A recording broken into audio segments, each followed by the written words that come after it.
Tonight on CTV News at 11:30, bolstering border connections. There's a historic relationship between our communities. Timmins and its Quebec counterpart join forces.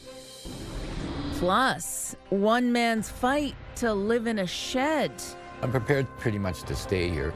while the municipality threatens eviction.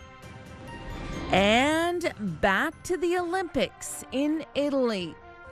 We played against Russia, Canada. Oh, yeah, we played all of them. A Sioux man recalls his memories from the 1956 games. CTV News at 11:30 with Ian Campbell and Rick Wyman with weather. Good evening. Thanks for joining us. Ian is off. 2 people have died in a crash near Thunder Bay. The fatal collision happened just before 9 last night on Highway 1117 between Highway 130 and Highway 588. Police say 2 passenger vehicles were involved. 2 women, 23 and 28 years old, were pronounced dead at the scene. 2 others were taken to the hospital with minor injuries. A traffic stop in Mattawa has led to several charges connected to a commercial vehicle found to have unsafe defects. OPP pulled over a vehicle for speeding on Tuesday, and officers noticed loose and missing wheel fasteners. That's a major defect that could lead to the wheel coming off. Police say MTO enforcement found several other mechanical and safety issues with the vehicle, including not having a speed limiting system. The 55-year-old driver has been issued several offenses. The Earlton-based company responsible for the vehicle is also facing charges. Timmins and Rouyn-Noranda have made a commitment to forge closer economic ties between the 2 municipalities. Mayors from both provinces have already met in person, and soon economic development officers will define a framework. CTV's Lydia Chubak reports. With some leaders around the world vying for greater control, the mayors of Timmins and Rouyn-Noranda are planning to work together in ways that would benefit both. You know, why not just look the other side of the border? They're only 2.5 hours away from us, and so we know that a lot of our residents are going, into the neighboring municipality for different things like shopping, to visit with family and friends. There's a historic relationship between our communities, and so what better time than now to see how we can push that a little bit further. Rouyn-Noranda's Mayor Gilles Chapiteau recently visited Timmins to attend the Mayor's State of the City luncheon and meet with business leaders. I think we have a lot in common in terms of culture, and when we think about that, Marc Carney is saying to try to have an exchange with other country, and it's difficult to have exchange between 2 provinces, and I think we have to find a way. The mayor says several businesses in both cities already have established relationships, and they say collaborations could also be developed in areas of education and social issues. Below plans to meet with Chapiteau next week in Quebec. And then from that point, our economic development teams will start to develop a framework and some actionable items for us to start working on. I like to work with her. Really dynamic. Both mayors suggest the municipalities share similar strengths, particularly in the mining sector, and see this commitment as an opportunity to contribute to Canada's critical minerals strategy. Lydia Chubak, CTV News, Timmins. Over 150 farmers and business representatives took part in an agricultural conference in Sudbury.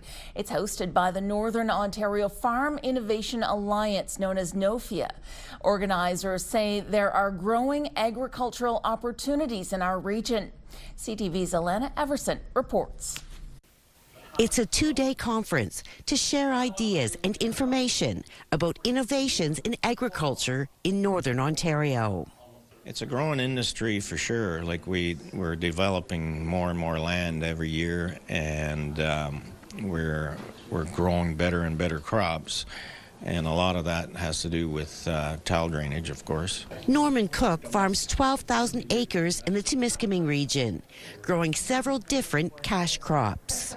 It's a great opportunity for land being developed, more land, more agriculture, as Southern Ontario land gets used for other purposes than agriculture, construction, roads, housing that's needed. A local MPP says as a result of tile drainage, we are seeing an increase in agriculture production in Northern Ontario.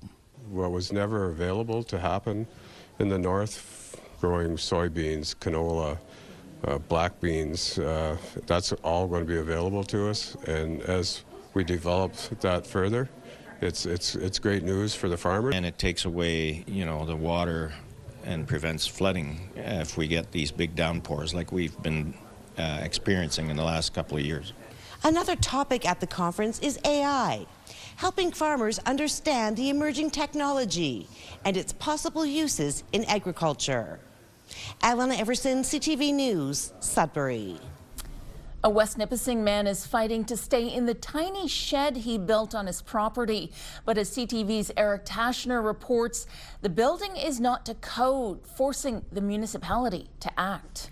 The new water line came in. John Ridge feels the most safe and secure in this 15 by 15 foot shed he built on his property because he suffers from seizures. It's actually more dangerous to have a bigger house. He bought the land in 2022 after a house on it burned down. It has heat, water, and electricity.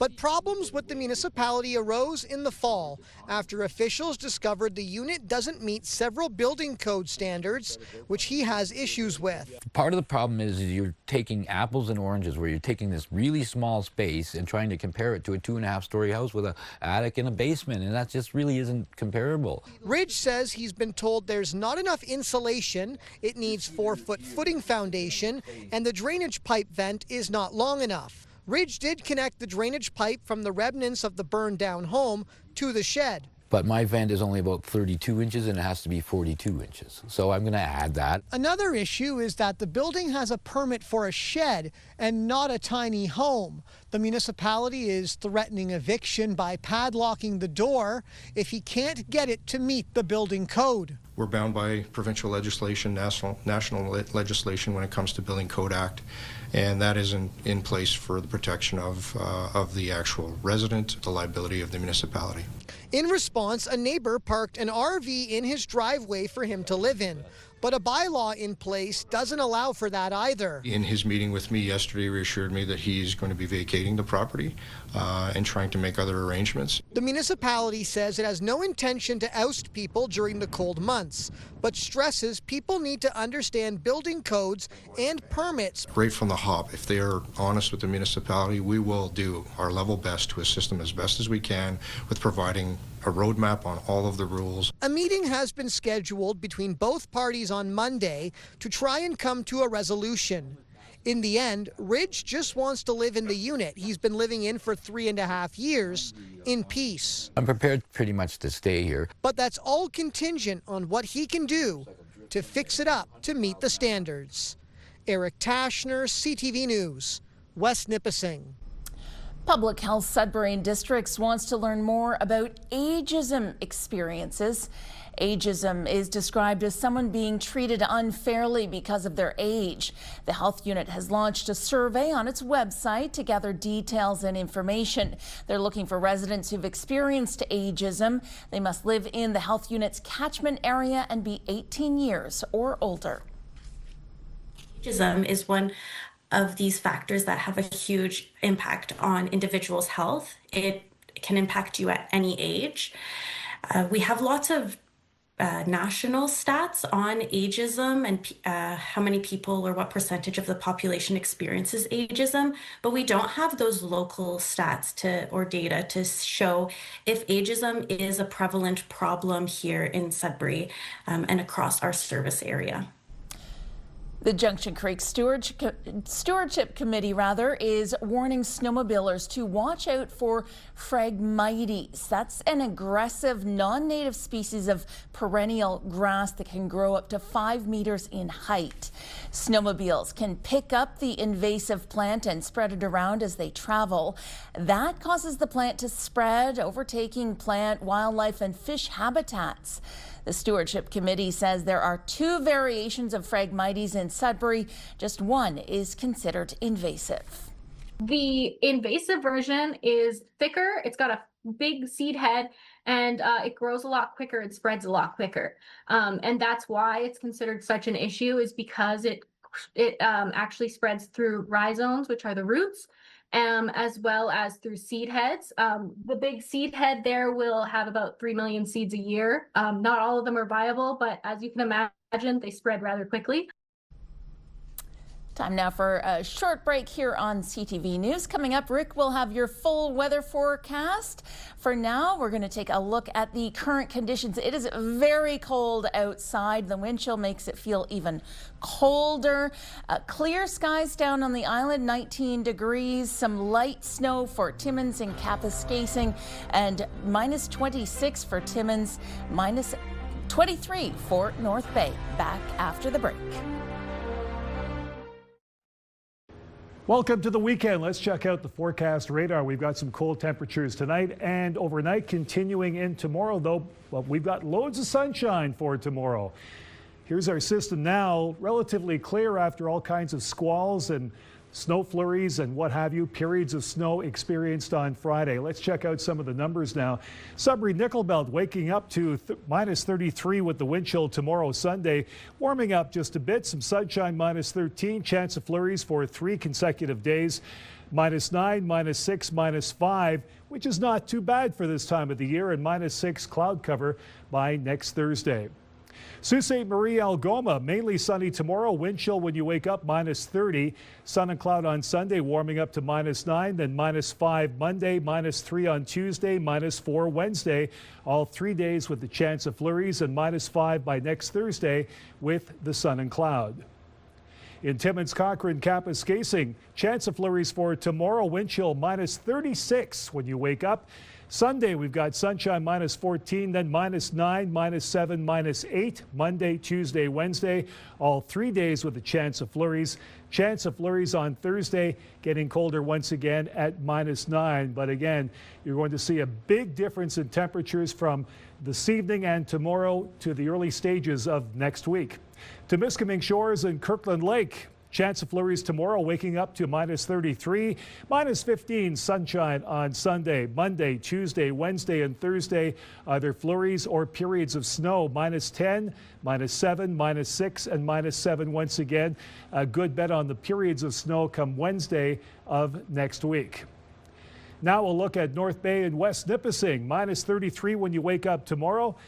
Sunny skies on Sunday, minus 13, warming up to minus 9 Monday. Tuesday, minus 5, minus 4 periods of snow by next Wednesday. And Thursday, the chance of flurries, minus 5. Your normal, well, you're exceeding. Actually, it's very close. Minus 6 for this time of the year in North Bay and West Nipissing. So, Angela, here we go with a nice transition in terms of temperature for the next little while. We start off rather cold this evening, overnight tomorrow and into Saturday, but things will begin to perk up by Sunday and into Monday and Tuesday. Back to you on the desk. Great news. Thanks, Rick. Today officially kicks off the 2026 Milano Cortina Olympic Winter Games. This is the second time Cortina has hosted the event. Back in 1956, a group of Northern Ontario hockey players made their Olympic debut, but not for their home country. CTV's Corey Nordstrom has the details. It's been 70 years since Bernie Toomey became an Olympian. Where are you? Right there. Playing not for his home country, but for Italy, his father's homeland. It was something, really something, yeah.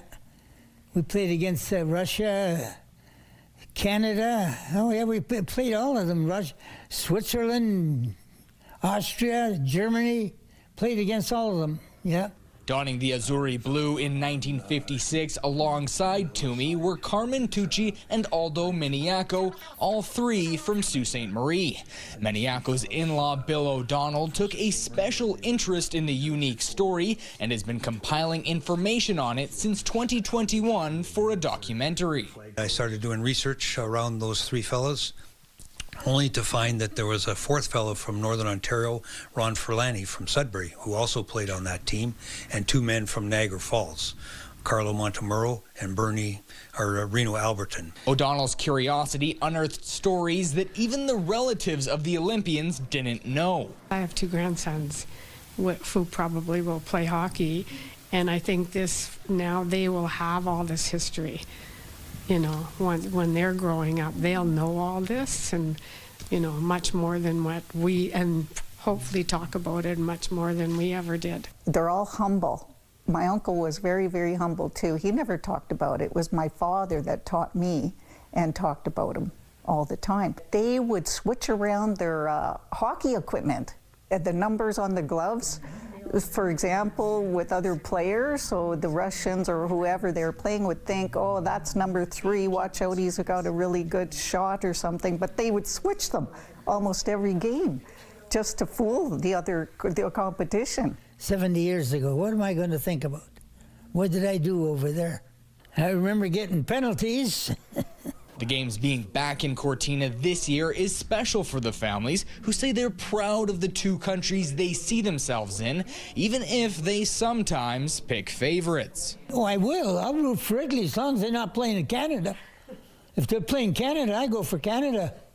Oh, no. It's a phenomenon in Canada. I mean, we are Canadians. I think we like to represent what nation we originally come from, but we are all Canadians. Right? I mean, when you ask people where you come from, they'll say, oh, I come from Italy, or I come from Poland, or I come from, but we're all Canadians. O'Donnell was successful in getting the 3 Sioux Olympians into the local Hockey Hall of Fame last year. He refers to them as trailblazers, being the first Canadians to play on Italy's Olympic hockey team while leading them to their best ever finish. And with just 2 of the 6 men still alive, the families want their story to be heard by as many as possible. Corey Nordstrom, CTV News, Sault Ste. Marie. The opening ceremonies for the Milano Cortina Olympic Winter Games were today. Among the athletes competing for Canada are 5 from Northern Ontario. In men's curling, Brad Jacobs leads Team Canada as the skip. Jacobs is from Sault Ste. Marie and is hunting for his 2nd Olympic gold medal. Jacobs and Team Canada won gold in 2014 at the Sochi Winter Games. On the women's curling team is Tracy Fleury. She got a huge send-off last week from fans in her hometown of Sudbury before she headed to her first Olympic Winter Games. This might be her first Olympics, but she's a highly decorated curler, including 11 Grand Slam championships. Fleury will play 3rd for skip Rachel Homan. Shiloh Rousseau made the Canadian biathlete team just weeks ago after the IBU World Cup in Germany, where she placed 21st in the pursuit and 26th in the sprint, her highest World Cup ranking since her debut in 2024. This will also be Rousseau's Olympic debut. From Parry Sound, flying Megan Oldham will compete in freestyle skiing. Oldham competed in the Beijing Winter Olympics in 2022, finishing just off the podium in 4th in the Big Air competition. Oldham finished 5th in Big Air and took home a bronze medal in slope style at World Competition last year. She will certainly be one to watch. And lastly, from Thunder Bay, cross-country skier Max Holman is also set to make his debut. He recently won the 2026 10K Olympic qualifier to cement his spot on Team Canada. Holman had major success on the world stage in the 4x5K mixed relay in 2023, where he and Team Canada won gold at the World Juniors. Good luck to all of our athletes. It was not a great night for northern teams in the OHL. The Sudbury Wolves put up a good fight against Windsor but lost to the Spitfires 5-2, while the Sioux, the Greyhounds fell 5-1 to the Flint Firebirds, with Jeremy Martin getting the lone goal for the Hounds. And there were 4 games in the NOJHL. The Powassan Voodoos clinched their spot in the playoffs. With their win tonight, they pummeled the French River Rapids 12-0, while the Hearst Lumberjacks took a 4-1 win over the Timmins Rock. And the Sioux Eagles nudged out a 5-4 victory in overtime over the Kirkland Lake Gold Miners. And the Paper Kings got by the Sioux Thunderbirds 4-3 in Espanola. Still ahead tonight on CTV News. A long-running outdoor event is underway in Greater Sudbury. More from the Walden Winter Carnival coming up. Most of us don't think twice about using shampoo, deodorants, or lotions, but they all contain chemicals, and some have substances that could cause serious side effects. CTV's Pat Foran has details. Shampoos, lotions, makeup, we lather, rub, and apply them every day without a second thought. So the cosmetics industry uses thousands of chemicals in the products we put on our bodies every day. The biggest concern is something called forever chemicals, which don't break down easily. Cosmetics Alliance Canada says there are safety concerns when they show up in health and beauty products. Forever chemicals are ones that have a long life in the environment, which gives everyone some concern about what did they do in the long term. While most items face strict labeling regulations, it doesn't mean all ingredients are thoroughly reviewed for safety before they hit store shelves. Just by looking at labels, we know that concerning ingredients show up again and again in the products we find in stores. Consumer Reports says to check ingredient labels for fragrance, which often means a product contains phthalates, and to buy products that are paraben-free and formaldehyde-free. These chemicals can cause serious health issues, everything from reproductive harm to an increased risk of cancer. And PFAS, also known as forever chemicals, can show up in waterproof long-wear makeup, and some have been linked to serious health concerns. And coal tar dyes used in some hair dyes and cosmetics can cause skin reactions and may raise cancer risk with occupational exposure. So what can you do? Keep it simple, read labels, choose products that say they're free of these ingredients, and avoid counterfeit cosmetics. Because by their nature, they're not regulated at all. And they from time to time come up in the marketplace. And one thing we always remind consumers, if the deal looks too good to be true, it probably isn't a true product. Health and beauty items can be expensive. Researchers suggest swapping out products, starting with the ones you use most, and replace them gradually, one at a time. Pat Foran, CTV News. The transit system in Greater Sudbury will officially launch its mobile app next month. The GovaPass app lets riders purchase and store bus passes on their smartphone. It also includes real-time bus schedules and arrivals in one place. Later this spring, Gova Transit also plans to introduce a reloadable GovaPass smart card for those who prefer a physical card. The changes are part of ongoing efforts to modernize transit. And those wanting to pay with cash will still have that option on transit buses.